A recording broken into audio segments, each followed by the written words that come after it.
Kemudian yang kedua, sampai hari ini Pak Menteri kan tadi menyampaikan laporan-laporan itu tahun ini meningkat bagus, 99% dana BOS, dan itu kan memerlukan orang-orang yang harus memberikan laporan, termasuk untuk pengelola-pengelola dapodiknya. Nah ini yang rupanya tidak masuk pada pengangkatan P3. Kalau saya boleh mengusulkan Pak Menteri di dalam forum ini, P3K ini juga diberikan ruang kepada tenaga kependidikan, jangan hanya kepada nyatok. Karena tenaga kependidikan itu juga mempunyai kunci, mempunyai keikutsertaan untuk bisa ketertiban administrasi dan yang lain sebagainya. Saya kira formasi ini perlu dipertimbangkan.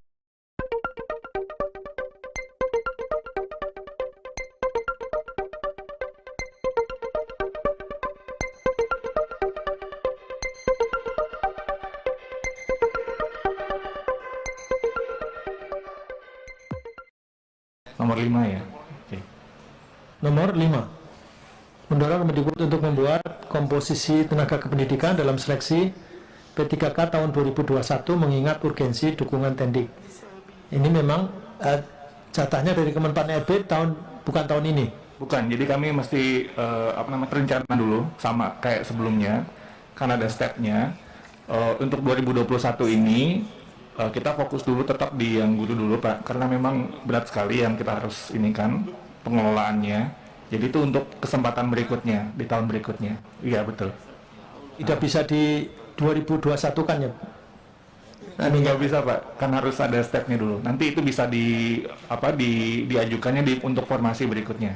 Formasi berikutnya itu kan kita pengajuannya itu di Agustus 2021 ini, tapi untuk berikutnya. Mana kalimatnya menjadi seperti apa Pak, supaya jadi untuk seleksinya itu pada tahun berikutnya itu betul itu Pak. Nah, artinya Agustus dan bulan berikutnya itu seleksinya tetap utuh untuk P3K yang pendidik. Iya. Kan tadi ada 3 kali seleksi. Pendidikan. Oke. Iya, Bu. Lalu untuk tenaga kependidikan itu sudah di dalam perencanaan untuk tahun 2022 kah? Betul Bu, betul. Ada kepastian bahwa di situ akan ada perekrutan untuk tenaga kependidikan? Itu kan diskusi dulu dengan kementerian yang terkait.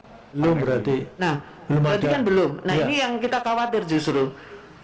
Mungkin catatannya yang harus dipertegas saja, Nah, Pak. itu bagaimana kalimatnya supaya ini gimana Mbak Esti?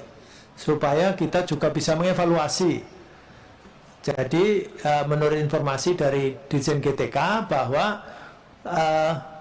formasi itu diberikan untuk guru untuk 2021, sedangkan untuk tenaga kependidikan belum 2021. Betul. Bukan 2021. Nah ini masih harus ada proses diskusi dengan Kemenpan RB. Betul. Berarti kalimatnya seperti apa? Jadi saran aja Pak Ketua, Ya silakan. menurut jumlah komposisi guru dan untuk dan dipersiapkan untuk tenaga kependidikan honorer pada tahun 2020. Pendataan di tahun 2021 Iya, pendataan. dan untuk Pelaksanaan tahun 2022. Ya, betul. harus dipertegas. Oke, silakan kalimatnya diusulkan saja. Mbak Esti, oke, silakan Bu. Usul Komisi 10 DPR RI mendorong Kementerian Pendidikan dan Kebudayaan RI untuk membuat komposisi tenaga kependidikan di tahun 2021 dalam persiapan seleksi PPPK pada tahun 2022. Jadi jangan tahun berikutnya Allah alam bisawab. Ya, jangan pakai tahun berikutnya. Nah, berikutnya itu Di tahun 2025 juga bisa. 2021 Pak Nurdin seleksinya 21. seleksi jadi Karena gini, sekarang udah 2021. posisinya kan karena mau dilaporkan di Agustus 2021 maka harus dibuat dari sekarang dong. Iya betul. Kan dalam seleksi PPPK 2022 mengingat urgensi dukungan. PPPK-nya 2022. Tahun 2022, iya. Oke, makasih. Mendorong Kemendikbud RI untuk membuat komposisi tenaga kependidikan di tahun 2021 dalam seleksi P3K tahun 2022. Bagaimana Pak Iwan? Ketua, boleh kita usul ada Panselnas nggak di situ Pak? Jadi artinya kan dalam melakukan ini kan seleksi ASN ya Pak, berarti kan ada Panselnas. Jadi artinya mendorong Kemendikbud untuk berkoordinasi dengan Panselnas mungkin Pak ya.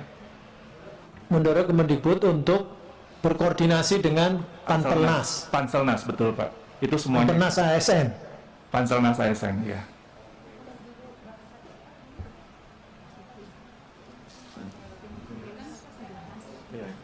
Silakan Bu. Jadi gini, kalau berkoordinasi dengan Panselnas adalah amanat dari pembuatan komposisinya. Kalau nggak ada komposisinya, koordinasi sama Panselnas buat apa?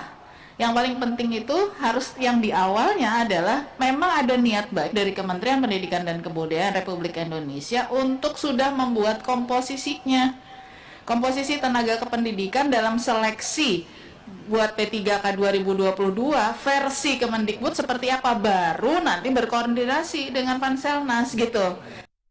Desainnya yang didorong oleh Komisi 10 adalah desainnya, bahwa berkoordinasi itu adalah sebuah kewajiban sebagai tindak lanjut dari desainnya. Kalau kita nggak punya desainnya repot juga Pak. Jadi bahwa itu nanti adalah ikutannya, tetapi desainnya itu harus diselesaikan dulu di tahun ini gitu.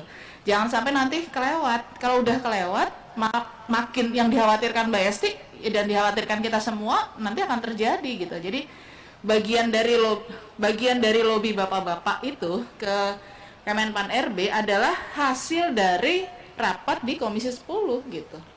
Jadi ini bagian dari dorongan pegangannya. Karena kan hasil dari kesimpulan rapat di komisi itu adalah satu keputusan yang mengikat pemerintah dan DPR. Berarti kan ini harusnya bisa dijadikan dasar untuk dibawa Kemenpan RB. Terima kasih pimpinan. Izin Ketua.